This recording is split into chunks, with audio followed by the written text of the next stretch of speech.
غیر قانونی طور پر بھارت کے زیر قبضہ جموں کشمیر میں بھارتی فورسز نے بڑے پیمانے پر محاصرے اور تلاشی کی کارروائیوں کے دوران درجنوں بے گناہ کشمیری نوجوانوں کو گرفتار کر لیا۔ بھارتی فوج کی Rashtriya rifles, paramilitary central reserve police force اور پولیس کے اسپیشل آپریشنز گروپ نے راجوری، ادھمپور، کپواڑہ اور بارامولہ سمیت متعدد اضلاع میں مشترکہ کارروائیاں کیں۔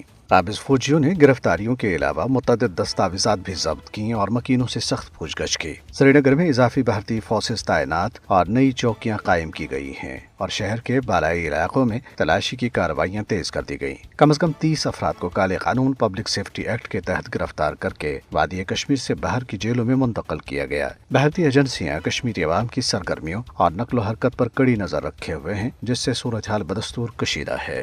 کل جماعتی حریت کانفرنس نے محاصرے اور تلاشی کی بڑھتی ہوئی کارروائیوں اور گرفتاریوں کی شدید مذمت کرتے ہوئے انہیں سیاسی انتقام قرار دیا ہے، جن کا مقصد اپنی مادر وطن پر بھارت کے ناجائز قبضے کے خلاف مزاحمت پر کشمیری عوام کو سزا دینا ہے۔ کل جماعتی حریت کانفرنس کے ترجمان ایڈوکیٹ عبدالرشید منہاس نے سری نگر میں جاری ایک بیان میں افسوس کا اظہار کیا ہے کہ بھارتی فورسز اور خفیہ ایجنسیاں مقبوضہ علاقے میں خوف و دہشت کا ماحول پیدا کرنے کے لیے عام شہریوں کو نشانہ بنا رہی ہیں۔ ترجمان نے کہا ہے کہ ان ظالمانہ ہتھ کنڈوں سے کشمیری عوام مرعوب نہیں ہوں گے، جو حق خود ارادیت کے حصول کے لیے اپنی جدوجہد کے لیے پرعزم ہیں۔ کل جماعتی حریت کانفرنس کے سینئر رہنما میر وائز عمر فاروق نے بھارتی ریاست اتر پردیش میں مغل دور کی ایک مسجد کے نام نہاد سروے کے دوران پولیس کے ہاتھوں 4 مسلمان نوجوانوں کے قتل کی شدید مذمت کی۔ سری نگر میں ایک بیان میں انہوں نے کہا ہے کہ نریندر مودی کے دور حکومت میں بھارت میں اقلیتوں کی زندگیاں اجیرن بن گئی ہیں۔ تنیاسنا راجوری میں آرمی پبلک اسکول کے ہاسٹل میں 12ویں جماعت کا ایک مسلم طالب علم 17 سالہ عرفان احمد پراسرار حالت میں مردہ پایا گیا۔